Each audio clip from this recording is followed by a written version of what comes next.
wa umilisi CBC ndio changamoto kuu inayotatiza ufanisi wa elimu katika shule nyingi za umma humu nchini.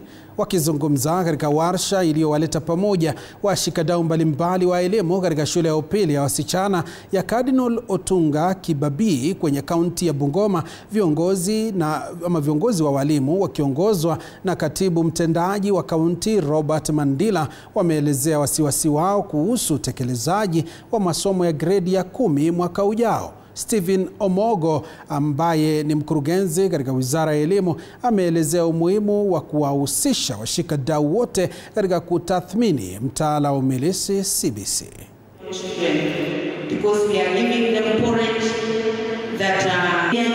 Utapata ya kwamba tumesikia Regional Director anasema ya kwamba walimu wetu wa shule za upili ati wakiulizwa hawajui CBC ni nini.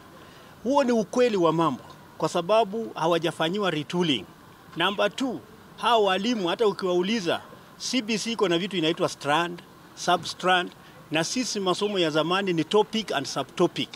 Utapata ya kwamba wanakuwa wazi, wanasema ya kwamba hawaelewi mambo ya CBC ni nini. Jambo lingine tunahofia mambo ya pathway.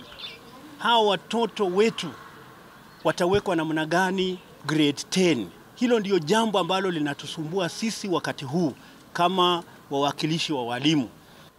For the 3 years wanafunzi wamekuwa tangu grade 7. They have given false promises. Kitu cha kwanza ilisema ya kwamba itapeana vitabu. It was going to build libraries. It was to build laboratories. Vile tunaongea saa hizi hakuna mwanafunzi ama hakuna shule sasa simeona hivi vitu kama matest tube.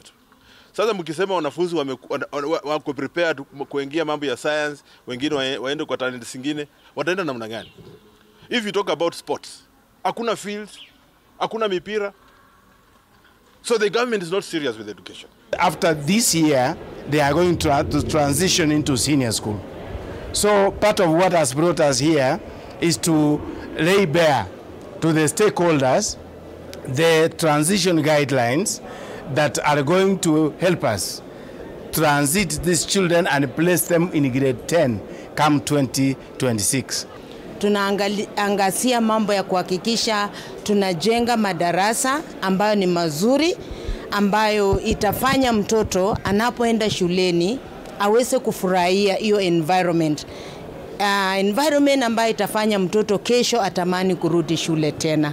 So tunajaribu kuweka infrastructure iwe nzuri. Jambo la pili ambayo sisi kama county government tunajaribu kuaddress ni mambo ya kuhakikisha walimu wa kutosha. Na mtazamaji, tuangazie